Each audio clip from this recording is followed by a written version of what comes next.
The United States and Britain monopolize the forefront of financial civilization in today's world.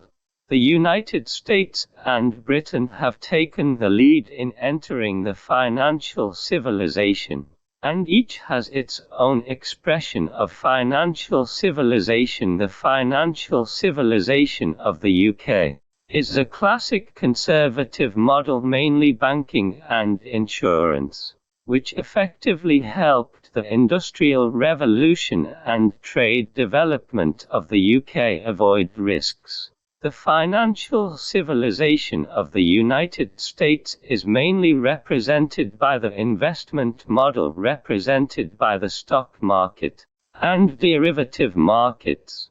It conforms to the speculative nature of Americans, helps the United States successfully complete the main stages of industrial civilization, such as Western development, railway construction, and canal construction, and quickly enters the new economic civilization from industrial civilization. In addition to having financial civilizations that adapt to their respective national conditions and characteristics, the financial civilization of the United States and Britain has also become a strategic point for them to control the world. National strategic means such as controlling the international banking system, controlling the global hard currency, and mastering the international capital market ensure that the financial civilization of the United States and Britain takes the lead. From a deeper analysis, there are three more reasons. Firstly, the financial surplus in the United States and Britain was the earliest and most severe, and the detachment of the virtual and real economy was the most thorough. In recent years, worldwide financial assets are rapidly rising in multiples, with the United States alone accounting for 1/3 of the global financial scale. Using the stock market for example, the market capitalization of the US and UK stock markets accounts for up 2% of GDP. When the financial surplus reaches a certain level, the virtual economy exists independently of the real economy. Currently, the size of the virtual economy in the United States is more than times that of China, and the size of the virtual economy in the UK is also more than times larger than that of China. Nowadays, global foreign exchange transactions have basically deviated from the operation of the real economy.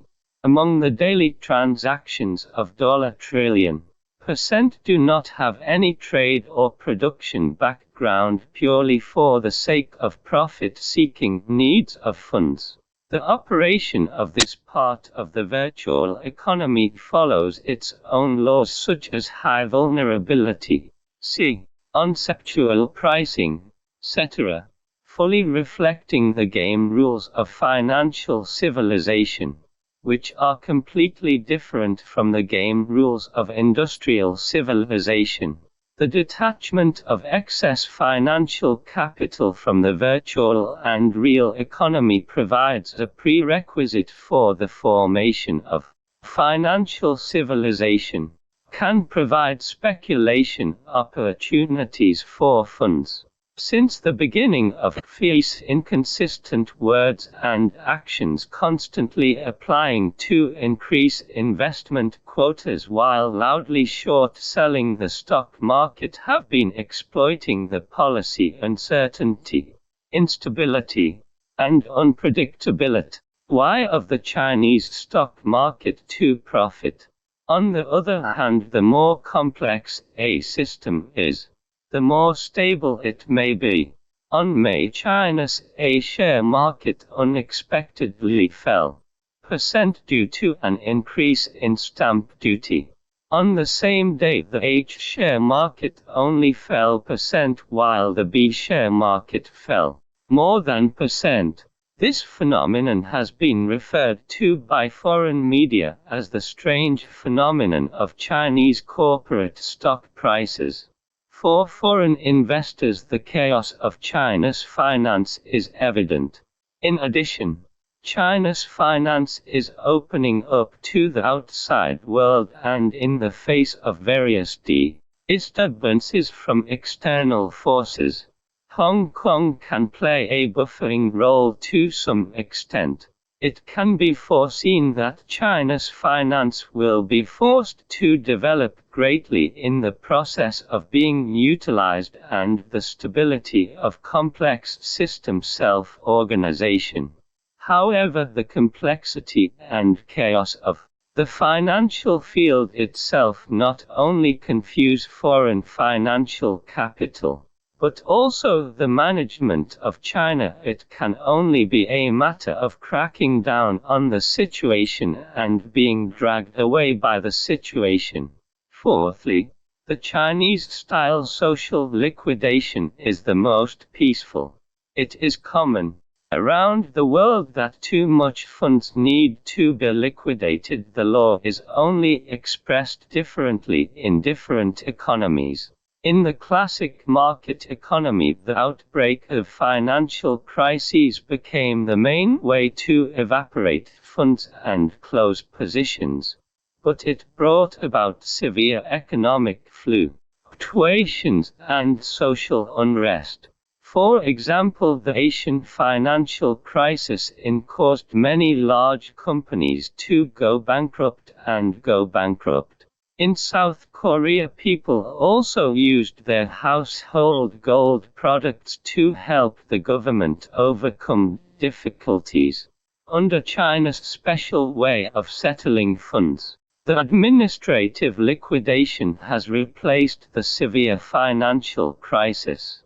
The management often directly forces project shutdowns in the form of policy directives, causing the chain of huge funds to instantly achieving the effect of cooling and evaporating. During this process, banks with government guarantees played the role of shock absorbers. For example, the T-Bun incident completely wiped out the billion yuan loans of 6 financial institutions, forcing banks to follow the company and suffer significant losses. From this perspective, the market economy with Chinese characteristics has alienated the classic expression of financial crisis and to some extent ensured the smooth operation of the economy. But this seems to China and the United States essentially belong to the same group of people. In fact, superstitious markets and superstitious state-owned enterprises belong to the same era. Experts and scholars mostly believe in the market, while officials, most people, are superstitious about the state. This generation of experts and scholars has been basically indoctrinated with classic Western economic theories advocating for the magical power of the invisible hand of the market and reducing government intervention. Among these scholars, the most typical is Wu Jinglian, who is C. market, and Gao Xiqing and others were influenced by it.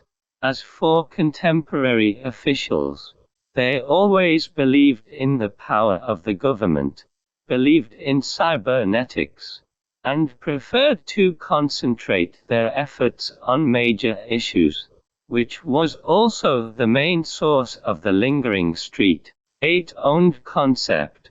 Between these two, those scholarly officials who excel in learning and become officials, who have achieved the transition from being experts and scholars to officials, have experienced a personality split.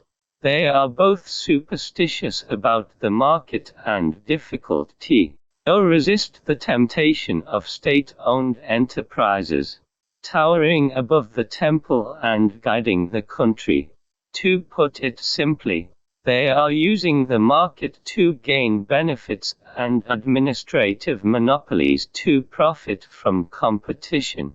In recent years, officials who have parachuted into state-owned banks as bosses have used the name of shareholding and marketization to give rise to the phenomenon of millions of annual salaries, which is just a microcosm of it. As for market efficiency and government efficiency, whether in the entire history of economics or in the middle, who is higher or lower, there has been a long-standing debate in the process of market-oriented reform in China. Putting aside the linear thinking of either this or that, objectively speaking, the key to better and healthier reform lies in having or hedging these two efficiencies. From the perspective of value orientation, relevant departments want to have both market efficiency and government efficiency, and objectively, the great success of the Chinese economy in the past years also depends on the full combination of these two. However, in recent years, the frequency of hedging between the two sides has increased. Whether it is health care reform, housing reform, education reform, public utility reform, resource price reform, etc., it is either too market-oriented or the government's power is too strong, resulting in obvious negative consequences of hedging. The efficiency of the U.S. government is very high, and its glory comes from the combined force of plus generated by the superposition of two efficiencies. But it deceives other countries to give up regulation and only want a market economy. If Chinese reformers listen to their deceit, as long as the market does not want government efficiency, they will undoubtedly be deceived. Digitalization, the Internet, and other technologies have broken down all the walls of the world, allowing the democratization of capital, technology, and information to come at the same time. Technological progress has proven that the function of the left brain can be replaced, and technology can be more efficient. Secondly, the transformation of exchange, production, trading, innovation, and lifestyle, especially as China is facing the cross-cutting of these 5 ways, has led more and more people to shift from practical rational needs such as survival and food, to emotional demands such as entertainment and happiness. The shift from focusing on high economic growth with one hand GDP to sacrificing GDP to achieving energy conservation and consumption reduction and calculating the happiness index in various regions is clear evidence. Thirdly, the Huashan road of science and technology has been falsified, and various factors such as capital, culture, and talent are constantly being dismantled, grafted, and integrated under the impact of marketization, industrialization, virtualization, and other forms. The reallocation of these resource elements is not just a theoretical logical deduction and systematic analysis, but requires improvised inspiration, obsession with details, and creativity. Fourthly, people's faith in science and technology is quietly transforming into a reverence for art and creativity. On the one hand, compared to professions such as lawyers, accountants, and auditors. Many people prefer to work in the fields of art, entertainment, and design. For example, art designers in the United States have grown tenfold in the past decade. On the other hand, creativity is becoming a global trend. Singapore's creative industry, with design, art, and media as its three pillars, has an average annual growth rate of over 8% higher than economic growth. And Shanghai's creative industry has also accounted for 6.55% of the local GDP. In addition, the government's emphasis and cultivation on the creative industry, such as Chongqing's plan to build 20 creative industry bases in 2008, bringing the assets of the creative industry to over 800 billion by 2012, will undoubtedly accelerate the switching of the creative engine.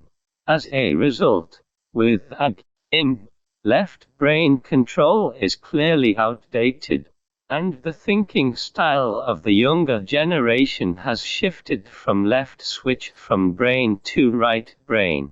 The right brain belongs to the brain that can generate beauty and joy through inspiration, intuition, music, art, religion, and other aspects. It processes information through spatial dependence and intuitive simulation of creative thinking, opening up a jumping and fantasy imagination space for humans. The right brain represents personalization, virtualization, creativity, and fashion, which precisely matches the infiltration of multiple civilizations, the intersection of multiple ways, and the fusion of multiple needs under globalization. For convening